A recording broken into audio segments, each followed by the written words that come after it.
This is a portrait of a man brought to America to work as a slave. His name was Mamadou Yarrow, and he was a Muslim. He was painted in 1819 by the famous Revolutionary War portrait artist, Charles Willson Peale. This man who painted presidents decided he wanted to paint a picture of Yarrow. To pay that kind of attention to a formerly enslaved Black man, this is unheard of. When I first heard about an enslaved Muslim or an emancipated Muslim, I was like, what do you mean? Like, I didn't think that, Muslims were in the US until later. Even though we have a lot of evidence, the story of the African Muslims in the United States has been, for the longest time, lost, unknown. I didn't really even know about the story when I was growing up here as an adult. This is a story that predates the founding of America. Predates the founding of America.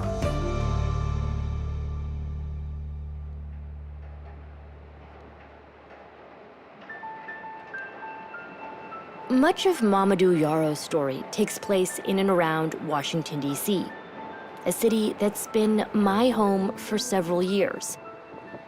As a Muslim born and raised in the United States, I've always been curious about the roots of Islam in our country. I knew the first Muslims to arrive here in significant numbers came from Africa, but I didn't realize how much of their story had been unearthed. It appears as if between 10 to 15%, some say even 30% of the enslaved Africans came from Muslim parts of West Africa. Thousands of Muslims were enslaved in the Americas, including what became the United States. They were part of the social and cultural and economic development of the Americas for half a millennium. We now know that some African Muslims left their names preserved in plantation records and runaway slave ads.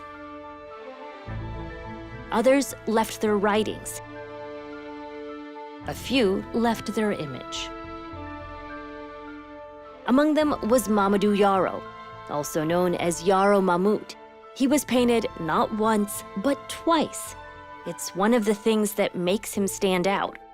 He gives us a story of what it was like to gain freedom and then live after that and practice as a free person. I don't think we have any other story like that. Yarrow's story has been preserved in the archives of the American Philosophical Society in Philadelphia, in the writings of the artist who first painted him, after painting presidents, including George Washington, John Adams, and Thomas Jefferson. We are looking at one of 26 diaries written by Charles Willson Peale, a very important early American portrait painter, one of the most important. This diary goes back to 1818 to early 1819. The diary is rather small, as you can see. It's about 58 pages of text. The Yarrow section takes up about 3.5 pages. It's the biggest vignette in the diary from this period. Writing in December 1818, Peale describes a visit to D.C. where he heard about an old African man, Yarrow, living in Georgetown in surprising circumstances. Mr. Brewer said that he is comfortable in his situation, having bank stock, and lives in his own house. I shall be able to give a more I shall be able to give a more particular account of him as I propose to make a portrait of him, should I have the opportunity of doing it. The diary was a vital resource for the author, who played a key role in piecing Yarrow's story together, drawing on Peale's account and a wide variety of other sources, from census data to shipping records. I was here at this library many years ago, and I saw this painting by James Alexander Simpson. Georgetown is a lily white community, and so to see a painting of a Black man at this library was sort of unusual. That's what started the whole project. Where did Yarrow come from exactly? We don't know for sure, but he was a Fulani Muslim, and the Fulani were moving from Mali into Senegal, Guinea, and other places in West Africa at the time. Islam comes to Africa itself via the trans-Saharan trade routes and over North Africa down into West Africa. Islam was implanted in Africa for over 1,000 years. The spread of Islam went hand in hand with the spread of literacy in Arabic. So there were schools for boys and girls. There were also institutions of higher learning, and they traveled all over, not only West Africa, but to Mecca, to Egypt, to learn. They also are interested in not necessarily being Arab, as it were, but practicing Islam through this African sensibility. This was the world Mamadou Yarrow knew until he reached his teens, when everything changed. Around 1750, Yarrow and his sister were sold to British slave traders after being captured, probably in a local war. He's in a center of Islamic learning, and then boom, just like that, he becomes a captive of the slave trade. And he becomes one of the estimated 12.5 million people that from 1525 to about 1867 were taken from Africa to the New World. Yarrow and his sister survived the notorious Middle Passage, a grueling journey across the Atlantic that took several months.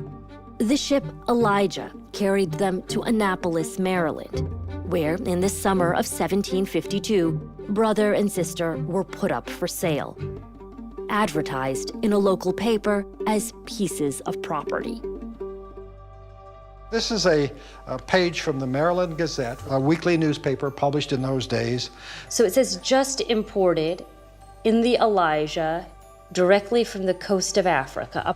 A parcel of healthy slaves consisting of men, women, and children.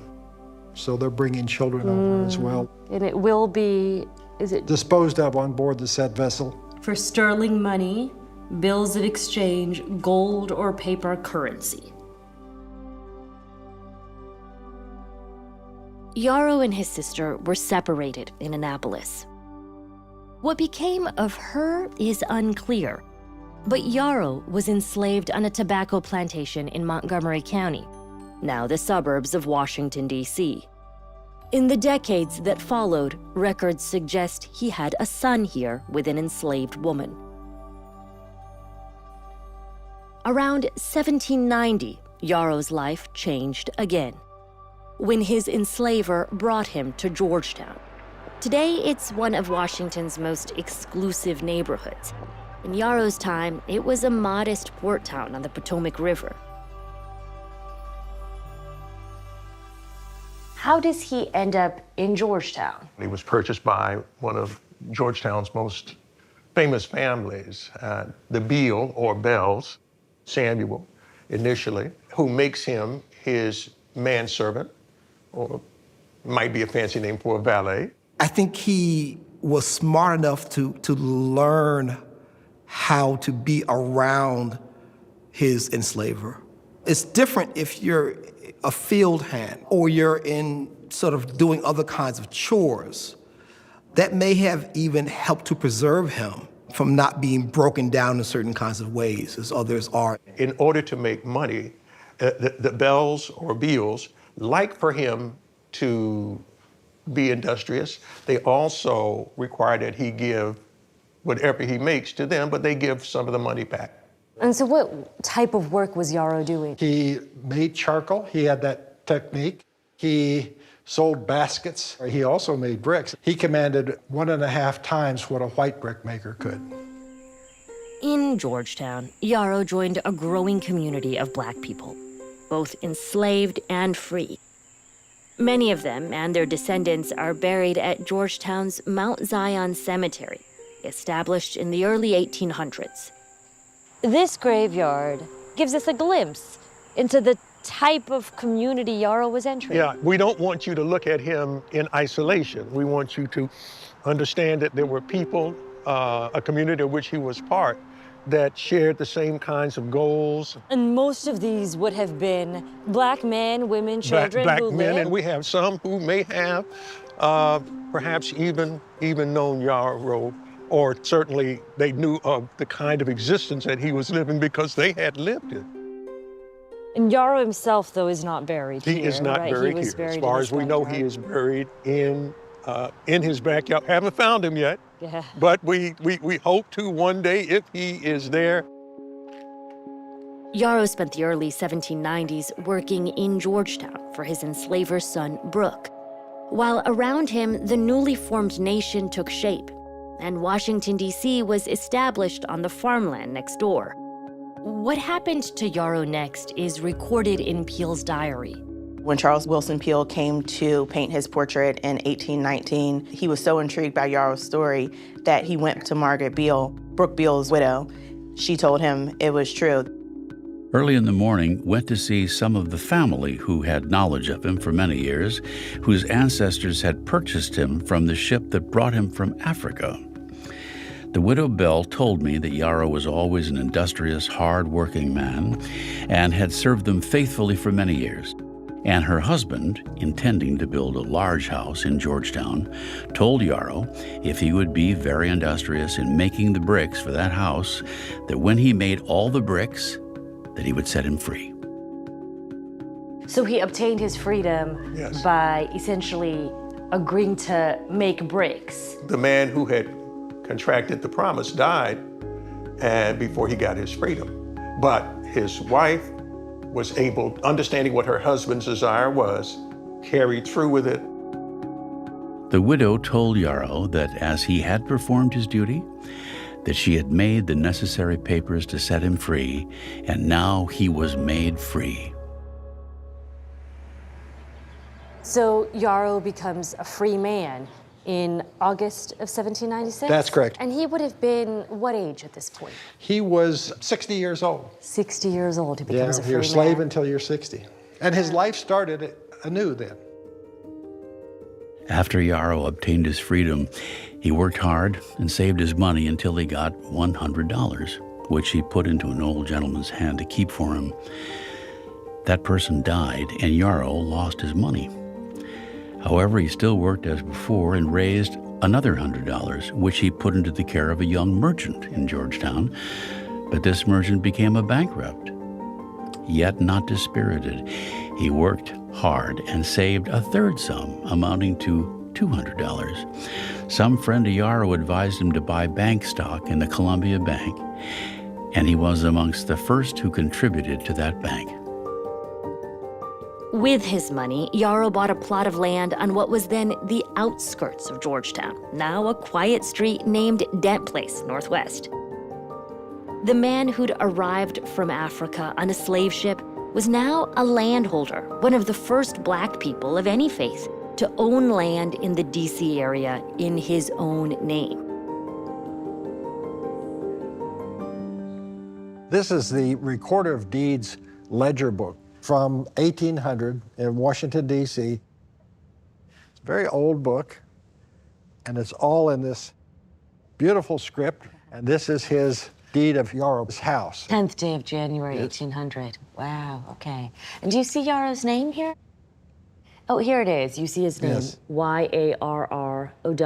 And it gives him a half lot in Georgetown. That was a piece of property 35 feet wide and 150 feet deep. So it was a big piece of property. What did having this land allow him to do personally? He brought his son in to live with him, brought his wife in to live with him. So he was able to have a family in a way that Yes. so many slaves were often separated from That's their correct. families. That's and correct. Families were broken apart. In Georgetown, Yarrow became well known as a freedman owning property. He was also known for his faith, for being a Mohammedan, the term sometimes used for Muslims back then. Yarrow has been noted for sobriety and cheerful conduct. He professes to be a Mohammedan and is often seen and heard in the streets singing praises to God. And conversing with him, he said, "Man is no good unless his religion comes from the heart." The acquaintances of him often banter him about eating bacon and drinking whiskey, but Yarrow says it is no good to eat hog, and drink whiskey is very bad. Enslaved Africans did not lose their customs, their religions, their culture. They continued to, as much as they could in the confines of enslavement, to be true to who they were. In the picture, it seems that he kept the tradition of wearing the beard, which is something distinctive to Muslim men. He has his head covered. So that's also something that's distinctive to Islamic practice. It's kind of a knitted thing, not necessarily fully Islamic, as it were. But I think there's a kind of intentionality there. That's what's so powerful about it.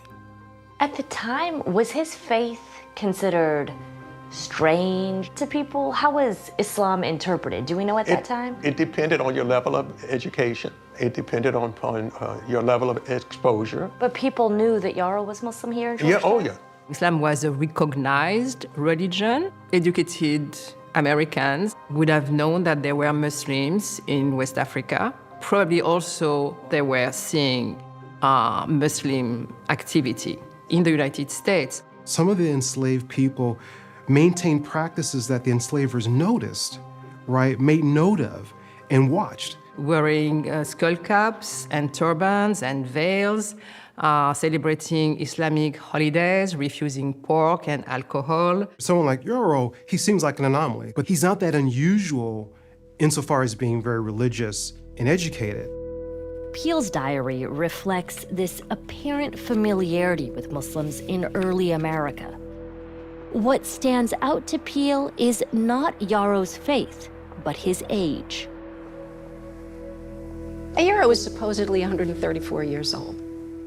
Turns out he was sort of figuring his age by a different calendar. Okay. Yarrow was probably 83 in this picture. Peale was also older. He was in his late 70s, and he gave lectures in his museum about healthy lifestyle and how you would be able to reach an old age. Longevity was a theme. He had started painting older people in 1795, but there's more going on here. There's a looking that happens in this picture from the artist to the sitter. I think he really appreciated who Yarrow was, his sort of power that he had, which I think comes across in the portrait. There's an intensity there. I mean, if you look at it, it's a beautiful picture. Charles Willson Peale talked about why he thinks that Yarrow had this kind of longevity. And he said it's because he believes that he wasn't drinking alcohol, that he was praying a lot. Peale was thinking about Yarrow as a Muslim enslaved man, right? And not just a Muslim enslaved man, but a devout Muslim.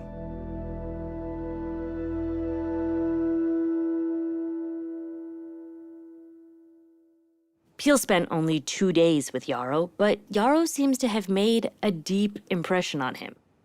When Yarrow died in 1823, the papers published an obituary, which Peale is thought to have written.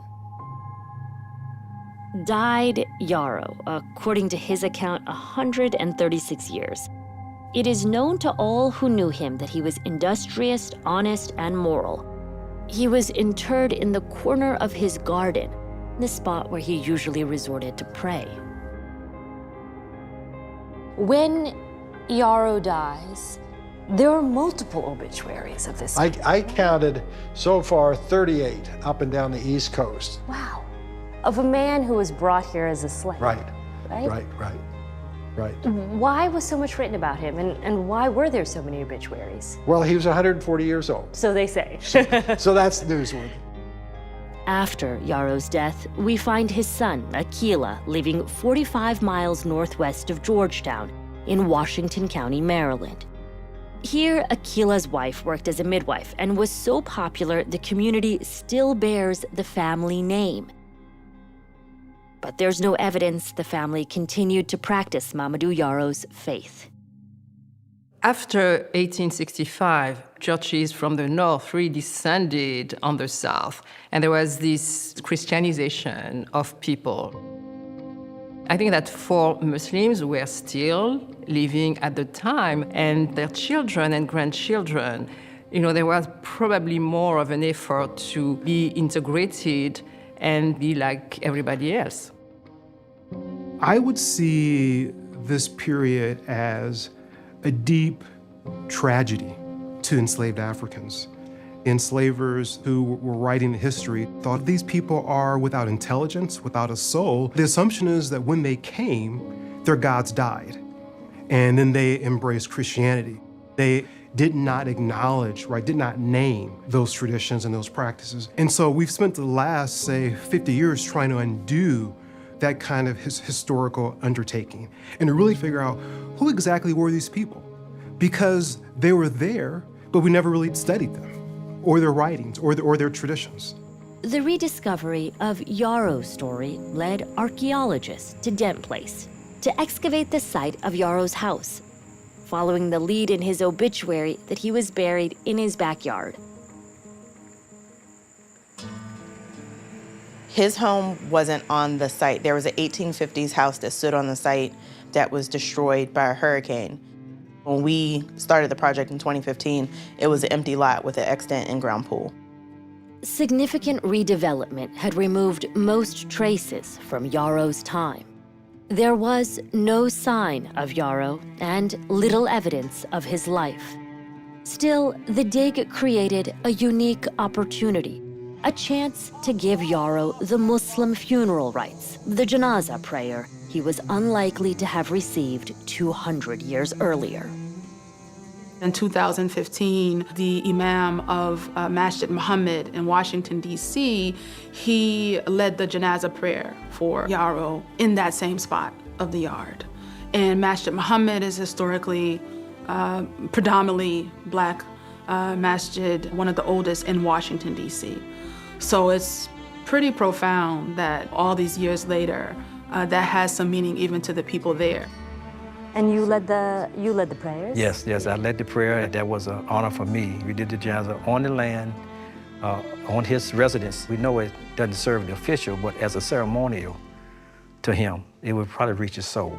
It was a beautiful event and a way to honor Yarrow and to shed light on Muslims, their history, and their history in America. We inherit his hopes, we inherit his dreams, and that's the connection that we feel for him. And this is the beauty of really what it means to be an American, really to embrace the excellence of the life that was here and that is here, and that shows who we are.